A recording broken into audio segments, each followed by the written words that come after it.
भक्ति का प्रथम मार्ग है सरलता। एक आलसी लेकिन भोला भाला एक युवक था। आनंद दिन भर कोई काम नहीं करता, बस खाता ही रहता और सोता रहता। घर वालों ने कहा, चलो जाओ, निकलो घर से, कोई काम धाम करते नहीं हो, बस पड़े रहते हो। वह घर से निकलकर यूं ही भटकते हुए एक आश्रम पहुंचा। वहां उसने देखा कि एक गुरुजी हैं। उनके शिष्य कोई काम नहीं करते, बस मंदिर की पूजा करते हैं। उसने मन में सोचा, यह बढ़िया है, कोई काम धाम नहीं, बस पूजा ही तो करना है। गुरुजी के पास जाकर पूछा, क्या मैं यहाँ रह सकता हूँ? गुरुजी बोले, हाँ हाँ, क्यों नहीं, लेकिन मैं कोई काम नहीं कर सकता हूँ। गुरुजी, कोई काम नहीं करना है, बस पूजा करनी होगी। आनंद, ठीक है, यह तो मैं कर लूँगा। अब आनंद महाराज आश्रम में रहने लगे। ना कोई काम, ना कोई धाम, बस सारा दिन खाते रहो और प्रभु भक्ति में भजन गाते रहो। महीना भर हो गया। फिर एक दिन आई एकादशी। उसने रसोई में जाकर देखा, खाने की कोई तैयारी नहीं थी।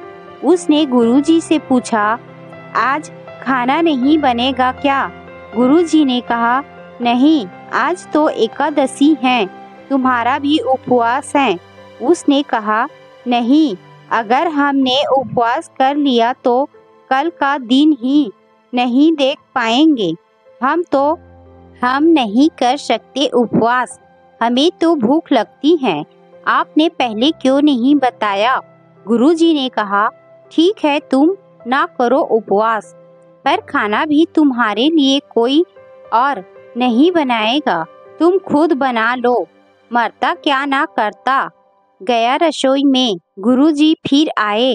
देखो, अगर तुम खाना बना लो तो राम जी को भोग जरूर लगा देना और नदी के उस पार जाकर बना लो। रसोई, ठीक है। लकड़ी, आटा, तेल, घी, सब्जी लेकर आनंद महाराज चले गए। जैसा तैसा खाना भी बनाया।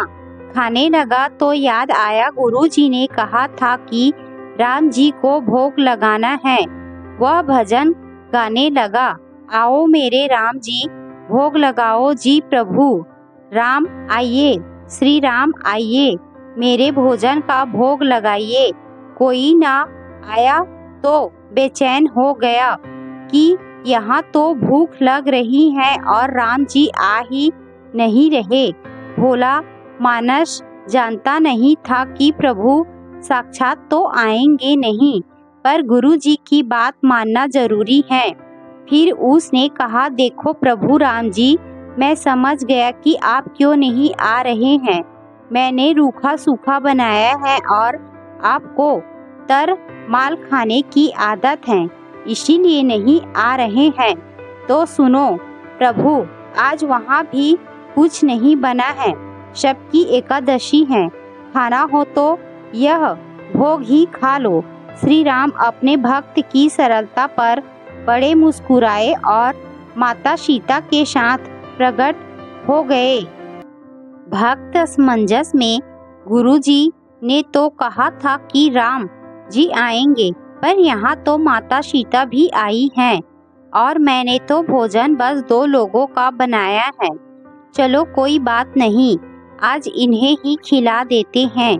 बोला, प्रभु मैं भूखा रह गया, लेकिन मुझे आप दोनों को देखकर बड़ा अच्छा लग रहा है। लेकिन अगली एकादशी पर ऐसा ना करना, पहले बता देना कि कितने जन आ रहे हो, और हाँ, थोड़ा जल्दी आ जाना। राम जी उसकी बात पर बड़े मुदित हुए, प्रसाद ग्रहण करके चले गए। अगली एकादशी तक यह भोला मानस सब भूल गया। उसे लगा प्रभु ऐसे ही आते होंगे और प्रसाद ग्रहण करते होंगे। फिर एकादशी आई। गुरुजी से कहा, मैं चला अपना खाना बनाने, पर गुरुजी, थोड़ा ज्यादा अनाज लगेगा, वहाँ 2 लोग आते हैं। गुरुजी मुस्कुराए, भूख के मारे बावला है। ठीक है, ले जा और अनाज ले जा। अब की बार उसने 3 लोगों का खाना बनाया, फिर गुहार लगाई, प्रभु राम आइए, सीताराम आइए, मेरे भोजन का भोग लगाइए। प्रभु की महिमा भी निराली है। भक्त के साथ कौतुक करने में उन्हें भी बड़ा मजा आता है। इस बार वे अपने भाई लक्ष्मण, भरत, शत्रुघ्न और हनुमान जी को लेकर आ गए। भक्त को चक्कर आ गए। यह क्या हुआ? एक का भोजन बनाया तो 2 आए। आज 2 का खाना ज्यादा बनाया तो पूरा खानदान आ गया। लगता है आज भी भूखा ही रहना पड़ेगा। सबको भोजन लगाया और बैठे बैठे देखता रहा। अनजाने ही उसकी भी एकादशी हो गई। फिर अगली एकादशी आने से पहले गुरुजी से कहा, गुरुजी, ये आपके प्रभु राम जी अकेले क्यों नहीं आते? हर बार कितने सारे लोग ले आते हैं। इस बार अनाज ज्यादा देना। गुरुजी को लगा कहीं यह अनाज बेचता तो नहीं है, देखना पड़ेगा।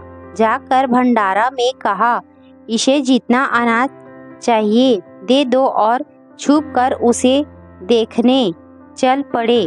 इस बार आनंद ने सोचा, खाना पहले नहीं बनाऊंगा, पता नहीं कितने लोग आ जाएं। पहले बुला लेता हूँ, फिर बनाता हूँ। फिर देर लगाई, प्रभु राम आइए, श्री राम आइए, मेरे भोजन का भोग लगाइए। सारा राम दरबार मौजूद। इस बार तो हनुमान जी भी साथ आए। लेकिन यह क्या, प्रसाद तो तैयार ही नहीं है। भक्त ठहरा भोला भाला, बोला, प्रभु इस बार मैंने खाना नहीं बनाया। प्रभु ने पूछा, क्यों? बोला, मुझे मिलेगा तो है नहीं, फिर क्या फायदा बनाने का? आप ही बना लो और खुद ही खा लो। राम जी मुस्कुराए। सीता माता भी गदगद हो गई उसके मासूम जवाब से। लक्ष्मण जी बोले, क्या करे प्रभु? प्रभु बोले, भक्त की इच्छा है पूरी तो करनी पड़ेगी, चलो लग जाओ काम से। लक्ष्मण जी ने लकड़ी उठाई, माता सीता आटा सानने लगी। भक्त एक तरफ बैठकर देखता रहा। माता सीता रसोई बना रही थी तो कई ऋषि मुनि यक्ष गंधर्व प्रसाद लेने आने लगे। इधर गुरुजी ने देखा खाना तो बना नहीं, भक्त एक कोने में बैठा है। पूछा, बेटा क्या बात है, खाना क्यों नहीं बनाया? बोला, अच्छा किया गुरुजी आप आ गए, देखिए कितने लोग आते हैं प्रभु के साथ। गुरुजी बोले, मुझे तो कुछ नहीं दिख रहा तुम्हारे और अनाज के सिवा। भक्त ने माथा पकड़ लिया। एक तो इतनी मेहनत करवाते हैं प्रभु, भूखा भी रखते हैं और ऊपर से गुरुजी को दिख भी नहीं रहे, यह और बड़ी मुसीबत है। प्रभु से कहा, आप गुरुजी को क्यों नहीं दिख रहे हैं? प्रभु बोले, मैं उन्हें नहीं दिख सकता। बोला, क्यों? वे तो बड़े पंडित हैं, ज्ञानी हैं, विद्वान हैं, उन्हें तो बहुत कुछ आता है, उनको क्यों नहीं दिखते आप? प्रभु बोले, माना कि उनको सब आता है पर वे सरल नहीं हैं तुम्हारी तरह, इसीलिए इनको नहीं दिख सकता। आनंद ने गुरुजी से कहा, गुरुजी प्रभु कह रहे हैं आप सरल नहीं हैं, इसीलिए आपको नहीं दिखेंगे। गुरुजी रोने लगे, वाकई मैंने सब कुछ पाया पर सरलता नहीं पा सका तुम्हारी तरह, और प्रभु तो मन की सरलता से ही मिलते हैं। प्रभु प्रकट हो गए और गुरुजी को भी दर्शन दिए। इस तरह एक भक्त के कहने पर प्रभु ने रसोई भी बनाई।